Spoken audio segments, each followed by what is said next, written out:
Daniel Dennett, que é um cara assim, bem materialista, ele acredita que, como você falou no começo, como se a consciência... Será que ela existe? Será que é uma ilusão? Né? Será que realmente a consciência é uma coisa tão importante? E esse Chalmers, ele criou um problema que chama-se The Hard Problem of Consciousness, né? Que é o problema difícil da consciência. Como que a gente vai provar que um neurônio físico ele vai gerar uma consciência subjetiva? Como é que vias neurais podem gerar uma experiência subjetiva? A gente não tem essa inter-relação da experiência subjetiva com as vias neurais. Uhum. E ele falou, cara, esse é o problema mais difícil da gente decidir na neurociência hoje, atual. E esse cara, o Daniel Dennett, ele vira e fala assim, não, cara, isso não é um problema, não existe problema difícil, porque a consciência, ela é como se fosse uma coisa assim, você ficou sabendo por um acaso daquelas informações que estão rolando, que ela não serve para nada. Eu já não acredito nisso, eu acredito, como eu falei para você, para mim a consciência ela é fundamental, ela é elementar, ela vem antes da matéria. Então a consciência, ela é a integração de informações, até porque, ao meu ver, a informação, ela vem antes da matéria. A energia vem antes da matéria, a informação vem antes da matéria, né? Informação em relação a trocas mesmo de informação, de algum tipo de informação, e a gente integra essa informação até antes da matéria. Então a consciência, ela poderia ser vista de um modo assim, bem protótipo, né? Até num átomo. Então existe ali uma troca de informações entre as moléculas subatômicas que já são informações integradas, e que se você corta essas informações, perde-se essa consciência. Então, com isso, ao meu ver, até porque eu falei a questão, né, do cogito ergo sum, eu acho que a consciência, ao meu ver, ela é fundamental e é uma única coisa que a gente pode comprovar que a gente tem. Então, para mim, essa discussão de existe consciência ou não, não existe. Ela existe. Mas agora, quando tu analisa um ser humano, tipo, que diferença faz um ser humano ter consciência ou não? Vamos lá. Como é que tu sabe se eu tenho consciência? Tá. Como é que tu sabe? Vamos lá. Existem vários métodos e eu já vou te explicar alguns deles. Mas assim, uma pergunta é, o porquê que a gente tem consciência? Essa já é uma pergunta um pouco mais peculiar. Cara, será que a consciência foi um epifenômeno? Mas só pra eu mapear, daí tu acredita na consciência dos animais? Ou das plantas? Ou em que espécie começa a não ter consciência? Então, a consciência elementar da matéria, né? Existe uma protoconsciência em toda a matéria. Tá? Isso, mais uma vez, é uma teoria, né? Uma hipótese. Isso não foi comprovado, né? E isso, até alguns anos atrás, esse século XX, essa minha hipótese, ela tipo assim, ela ficou completamente escondida, né? Depois eu falo essa história dessa teoria, né? Da onde ela veio, mas é uma teoria que desde ali dos estoicos, desde os gregos, ela existe. Depois de um tempo, com a ascensão ali, mais ou menos 300 anos depois de Cristo, etc., com a ascensão massiva da religião, principalmente do cristianismo, a gente começou a partir do princípio que só os seres humanos tinham consciência e cortar essa ideia de que a consciência poderia ser uma informação fundamental. Alguns cristãos não concordaram com isso, então São Francisco de Assis, por exemplo, foi um deles. Ele acreditava que existia consciência em muitos aspectos da natureza, né? E isso eu não estou falando nem da teoria animista, né? Dos animistas, que eram caçadores e coletores, indígenas, etc., mas já das pessoas que tinham ali algum raciocínio em termos de razão de mecanismos, né? E aí depois, né, de São Francisco de Assis, a gente teve vários outros pensadores, né, Leibniz e vários outros pensadores que realmente eles colocaram teorias de que a consciência poderia ser fundamental, e a gente tem hoje pessoas extremamente sérias, científicas, estudando essa hipótese voltou à tona, até porque cada vez mais que a gente vai estudando a matéria elementar, a gente vê que ela se aproxima muito da teoria da consciência. Então eu vou explicar só um negócio que você falou do córtex pré-frontal, tá? Uhum. Cara, não existe uma teoria de como a consciência funciona hoje. Não existe. Tipo, se você me perguntar qual é a teoria mais aceita, foi o que eu falei, que é a teoria integrada da informação integrada.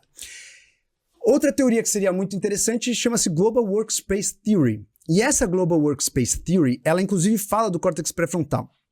Um dos caras que divulgou essa Global Workspace Theory chama Stanislas Dehaene. E ele é um neurocientista que ele falou assim, cara, a consciência ela acontece muito no córtex pré-frontal, que é um córtex responsável pelo nosso comportamento, por nossas emoções e decisões. Só que quando a gente tenta estudar alguma coisa na ciência, a gente precisa tirar um pouco de correlação de causalidade.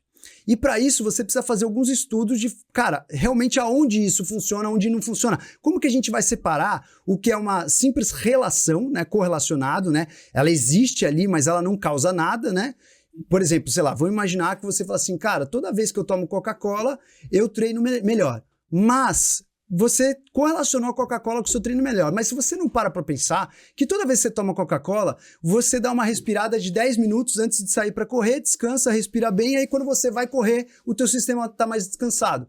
Não existe uma causa entre a Coca-Cola e você correr melhor, existe uma correlação. Então, como você separa a correlação de causalidade? Você precisa fazer testes, né, de preferência colocando uma intervenção, né, para você ver se eu coloquei isso, putz, então vou fazer um teste aqui, eu vou fazer o mesmo ritual com água e vou fazer o mesmo ritual com Coca-Cola. Existe uma causalidade na Coca-Cola? Ah, aí sim, aí você estabeleceu a causa. Então, como a gente vai estabelecer causalidade na consciência? É muito difícil, mas a gente começou, desde 1952, a gente considerava que a consciência era quem respirava. Você está respirando, você está consciente, se você não está consciente, você vai morrer. Em 1952 a gente mudou isso, porque um cientista, um cara criou a respiração e ventilação mecânica, que é você entubar uma pessoa e ela pode continuar viva mesmo que ela não esteja consciente. E aí a gente sempre achava que se a pessoa não está consciente, ela não está respirando, ela não está consciente e acabou. Só que depois de um tempo a gente começou a perceber que tem pessoas que elas não conseguem respirar, mas elas estão conscientes. Então, tem pessoas que respiram muito bem, que abrem os olhos e não estão conscientes. E tem pessoas que não respiram, que precisam de ventilação mecânica e estão conscientes. Vou exemplificar duas situações aqui. Uma situação é estado vegetativo. Você pegou um paciente com politrauma, o cara foi lá para o hospital, o cara chegou extremamente ali desgastado, né, trauma na cabeça, etc. E a pessoa ficou lá hospitalizada por 2 semanas, de repente você olha, você entra no quarto, a pessoa está respirando espontaneamente, ela abre e fecha os olhos, ela segue o ciclo de sono e vigília, ela dorme à noite e acorda de dia, mas você vai falar com ela nada, você faz, né, uma ressonância magnética funcional, uma tomografia funcional, nada. Virou Schumacher. Virou Schumacher, não sei se o Schumacher ele tá com ventilação mecânica ou não, acho que as informações não são divulgadas, né? Mas assim, o estado vegetativo, aquela pessoa, ela faz ciclos e vigia, abre o olho, você olha pra pessoa, parece que ela tá ali e ela de repente não tá. Ela tem até resposta tipo de reflexo, essas coisas? Pode ter resposta de reflexo. Agora, e mesmo assim ela tá... Vamos pegar o outro exemplo agora. A pessoa que tem consciência e não faz nada. Então existe uma síndrome, chama-se Locked-in Syndrome, síndrome do encarceramento. Você tem lesão num certo ponto ali da medula, e aquela pessoa, ela não mexe nada, não faz nada, ela precisa respirar com aparelhos e ela às vezes só pisca os olhos. E aí eles perceberam, depois de um tempo, depois de muitos anos tratando essas pessoas todas iguais, elas perceberam que a pessoa que está na Locked-in Syndrome, ela está inteiramente consciente. E aí você fala assim, pisca o olho se você está entendendo o que eu estou fazendo 2 vezes. Ela pisca o olho 2 vezes. Pisca o olho uma vez só se você quer falar não, pisca o olho uma vez só. E eles começaram a se comunicar com essas pessoas. E eu vou além. Tem estados que são intermediários entre esses 2 estados. A gente falou aqui os 2 extremos. O estado extremamente vegetativo, que a pessoa não está ali mesmo, que quase morreu, e ela não tem consciência nenhuma, e a pessoa que tem consciência e não consegue mexer nada, Locked-in Syndrome, tá? Aí eles perceberam que tem estados intermediários. Como eles perceberam isso? Olha o estudo que os caras fizeram, né? Aí que a gente vê a beleza da ciência. Os caras falaram assim, bom, vamos pegar uma série de pacientes normais e a gente vai colocar esses caras num exame de imagem funcional, né? Ressonância e tomografia funcional. Vamos lá, colocou o cara lá. Agora você vai imaginar, o cara tá lá na ressonância. Por favor, imagina que você tá andando no seu apartamento. E a pessoa imaginava, eles viam a área do cérebro que ativava. Agora imagina que você está jogando tênis. Então a área que estava jogando tênis ativava o córtex pré-frontal, o córtex motor, etc e tal. A área que ele estava andando no apartamento, córtex parietal, associativo, memória, beleza. Eles identificaram isso em pacientes normais. Aí eles colocaram os pacientes que eles achavam que estavam inconscientes no estado vegetativo, na mesma ressonância magnética, e deram as mesmas ordens. E uma parte desses pacientes tiveram ativação cerebral, mesmo sem resposta nenhuma. Ou seja, a pessoa não conseguia mexer o olho, a pessoa não conseguia fazer nada, mas ela teve a mesma ativação cerebral do que a pessoa que estava consciente. Caralho. Então é muito louco, porque a gente não sabe qual é o limite disso. Como a consciência é uma informação integrada, a gente supõe que, a partir do momento que você tem um mínimo de integração dessa consciência, um mínimo de integração da informação, ela surge. E isso acontece, por exemplo, no estudo do sono. No sono, o que acontece todas as noites? Se a gente conseguisse decodificar o cérebro no sono na sua totalidade, a gente conseguiria entender muita coisa da consciência. Porque no sono, você desliga a consciência. A melhor definição de consciência é: o que é consciência? É aquela que vai embora quando eu entro no sono e aquela que volta quando eu acordo de manhã.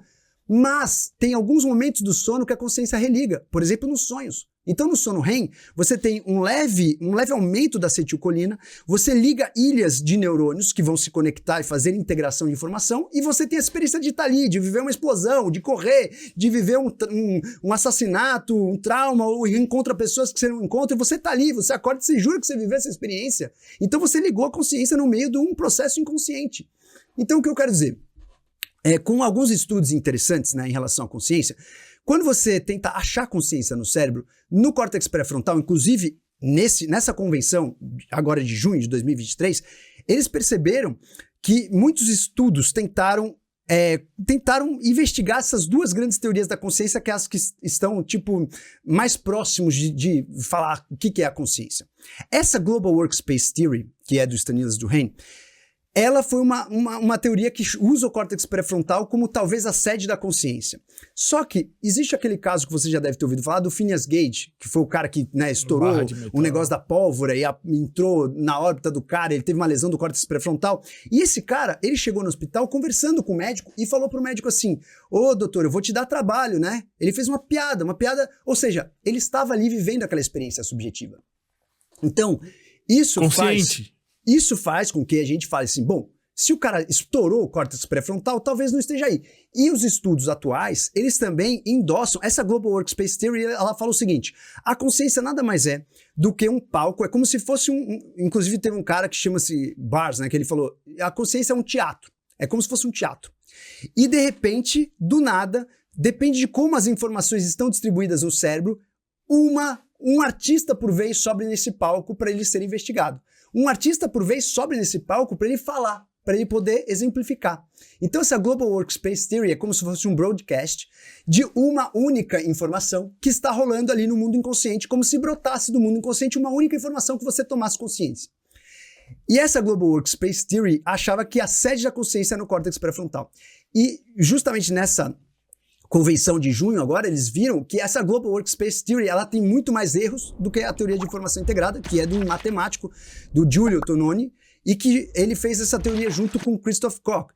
E essa teoria de informação integrada, ao contrário da Global Workspace Theory, ela coloca o hot zone da consciência nas partes posteriores cerebrais. Então, o cérebro mais primitivo? Não primitivo, no córtex ainda, usando a associação, né, o córtex parietal, o córtex temporal, na parte posterior do cérebro, não no córtex pré-frontal.